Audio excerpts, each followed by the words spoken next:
What's up everybody, my name's Jason. Welcome back to another video. It's week 2. If you missed week 1, I'll put a link for that up here in this corner. You can go check out week 1. I also found out I don't know how to count. I said in the last video it was 9 weeks till CLEETUS in cars. It was actually 8. So as of yesterday, I only have 7 weeks. I don't think that's a big deal. I still might be able to pull this off. I'm also totally prepared not to pull it off. This might fail. I might fail this miserably and you'll all be there for it. So today I found out that the Camaro has a 100% dead battery. Like, won't do nothing. Try to jump it off the facade, nothing. So I'll probably have to go pick up a battery for that. So that limits my room and what I can do. So I think I'll get started on the wiring harness.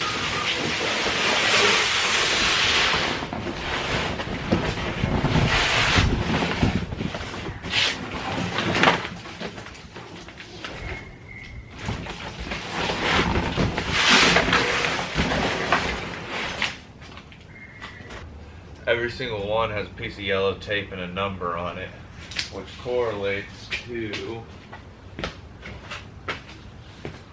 this. This is my notebook. So like, this is number 55. This is my interior harness. So interior harness 55 is the driver's seat belt motor. So like I said, I have every single one labeled, and if it doesn't have a number and a piece of tape, it was not plugged in or being used. So my plan is to go through and strip it all out. This is a tip for anybody removing a wiring harness. I highly suggest doing this. Okay, so just wanted to give a little idea of what I got going on. So this is the interior harness. This is the trunk end of it. I'm keeping everything all the way up. So this would be the first interior fuse box, driver's side footwell. This is where the engine harness connects to. It comes through the firewall, connects to right here. So then this is the beginning of the dashboard. This is steering column, brake pedals and stuff. And this is where I'm going to start getting rid of things. This is a lot of the heater core and all the stuff basically on the passenger side of the dash. I'm sure some of this is for the passenger door, but a lot of this here is probably going to go. So I just want to kind of give an idea of what I got going on and how much I'm going to be getting rid of. Most of it will probably just go back to the fuse box there. I'd be surprised if it went any further. Things like that. So yeah, this is one of them. That's the engine harness over there. That will be next. And I actually already did this harness once, like the first year I owned this car. I went through this thing here to get an idea what kind of wiring we got to deal with. This is the hack job that I received this car in.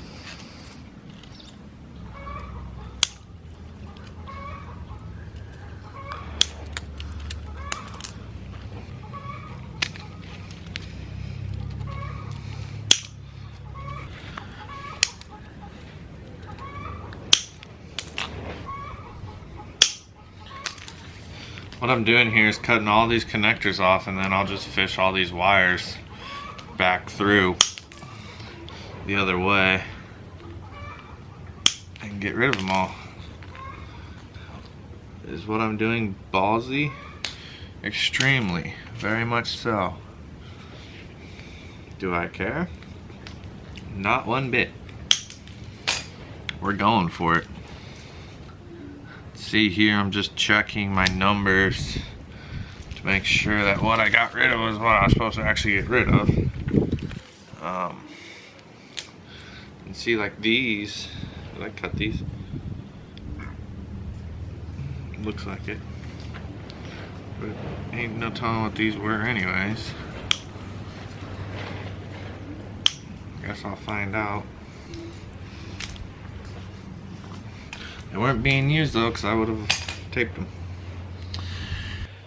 I am going to start putting this wiring harness I'm going to start putting it in the car.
Okay, so progress is a little slow because I'm just trying to make sure I plan things correctly and don't mess anything up.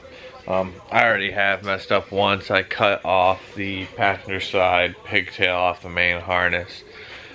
Not the end of the world. The only thing I'll have to rewire is the speaker because I do want that. So I decided that since I am going to be doing this, I may as well just relocate the fuse boxes to the inside and make all the wiring in the engine bay as clean as possible. So what I've got here is basically this one here running. This is my main headlight right now. This would be, I believe this would be the passenger side one. Really, in the end, it doesn't matter. These is the other part of it. I'm not sure what that plug is. I'd have to check, but some of this I'm keeping. Basically anything with a yellow tag there I'm keeping. If it doesn't have a yellow tag, it's going. But most of this here is going to end up inside the car. I plan to put everything behind the dashboard. The only thing that's going to be out is the engine harness that actually goes on the engine itself and the headlight harness. I also want to talk a little bit about how wiring's not hard. Everyone always freaks out like, oh, wiring, I don't want to do wiring. What if I mess it up? Just take your time, go slow, take a lot of notes, label everything. I used numbers. I put one number on one side of the wire and another number, the same exact number on the other side of the wire.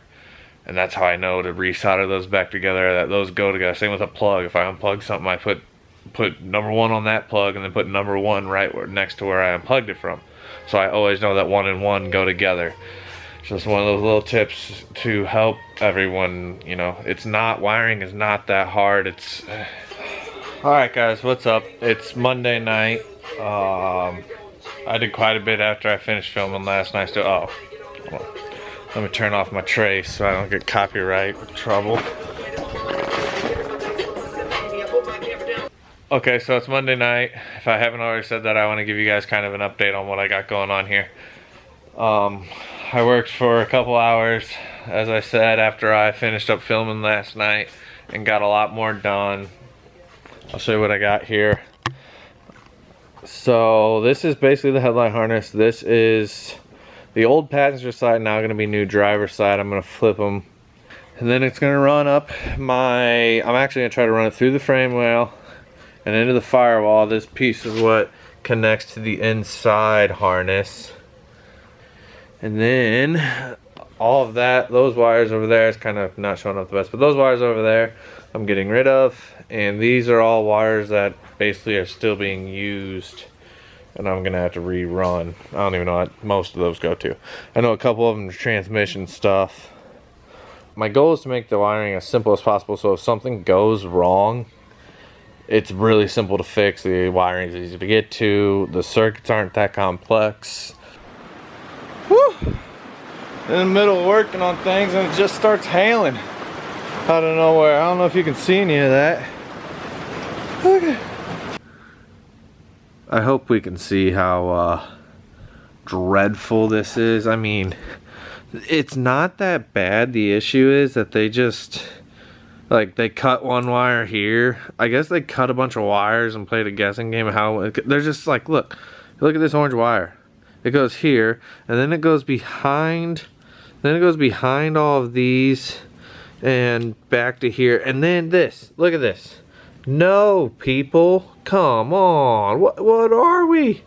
Look. Ah. So I guess I'm gonna take the entire wiring harness apart. But yeah, public service announcement. If you don't know what you're doing with wiring and you're scared, phone a friend, because this is a cluster, you know what. On to day 3, we'll see you there. What's up, everybody? Welcome back. It's day 3 for me. I guess I shouldn't say welcome back, y'all never left. Only I did. So, I really want to get this wrapped up today. I want to get this video wrapped up so I can get it in there, get it edited, and be ready. So, I got the wiring harness basically untangled, straightened out. I'm going to basically take electrical tape now and just make everything all nice and clean and laid out. Also, I keep forgetting that I want to do a little bit of a parts update. So I got my LRB speed, rear seat delete in, it's in the house. I'm gonna probably use some kind of bed liner or something on it just to give it some, it'll have some durability if I rhino line it or something. Not necessarily rhino line it, that's junk, but something like that. I also have ordered an entire rebuild kit for the RB, every single gasket. I found out today already that the oil pickup tube's on back order, so the fear of parts, the issue of parts is already happening. I'm trying to think of what else I ordered. I ordered carpet, it should be here any day now. My seats are at the upholstery guy. I talked to him yesterday and I picked out the fabric. He said 2 weeks on those, which I don't even need those till the last day basically. So these two are the old heater core entry and out, in and out. Gosh, I can't talk. And I think I'm going to use one of those for sure to run the main engine loom tune, like the injectors in the LS1 coil packs and all of that. I'm going to run that harness out of there, and then my plan is to take my headlight harness and it's going to run out of this hole, and then I'm going to cut a hole in here, basically where this is, make this hole bigger, go up through here, through this whole entire frame rail. You can see there, I'm going to come out of there, and then I'm just going to run underneath the core support here all the way across to that headlight. And that will be the only wiring in this thing, is the main wiring harness and the stuff to the front of the car. The blinkers, headlights, and coolant temp sensors are up front, and I think that would be it completely. Alrighty, so this is basically finished, with the exception of needing to be loomed up. As you can see, every single one is laid out individually. I went through and taped every single one. It's probably hard to see, but so that is the ECU hookup side. Yeah, things are coming along. I'm really happy with this. It's very simple. I know what every single one is, and once it's all loomed up, there'll be even less, so it'll be probably 2 to 3 looms in all. So the only thing that's still kind of crazy is right here is this thing, and it's like a dummy plug. I pulled it apart and is prongs in this thing, and the dummy side of it is got weight to it, like there's a chip or something maybe in this back half. So obviously not going to mess with that, but it's really the only jumbled mess. Things here are pretty clean. The only tangled ones up are to the mass airflow and O2 sensor, which I will probably cut and redo because I plan to rerun all that. So yeah, like I said, that's the only area that kind of looks bad, but it's not. Everything is sorted out pretty good. Next video is going to be all about the engine bay, getting it welded in, getting these tubs welded in, welding up some holes, and getting it all laid out correctly. And as always, thank you to everyone who tunes in and watches these videos, comments, gives them a thumbs up. I appreciate it so much. I also wanted to take a minute to give a shout out to a few people. My fiance, Crystal, she's been even bigger, just so supportive from the day I said go and decided that I want to do this. And also a couple of my very best friends, Beckett and Chris, you two have been awesome, so supportive through all of this, just constantly bouncing ideas off you guys, and you guys are nothing but supportive, and I appreciate that so much. Mom Tom, as I would like to call them, they know who they are. They're already doing so much, helping me really progress this forward and make it the next level that I want it to be. So just thank you so much to all of those people. And again, thank you so much to everyone that's tuning in and commenting and liking the videos. That means the world to me so much. So hope to see you all at CLEETUS and Cars. I will be there, I guarantee it. 7 weeks from today, I believe. 8 weeks, I don't even remember anymore. It's just April 18th, and we're gonna make it. See you there.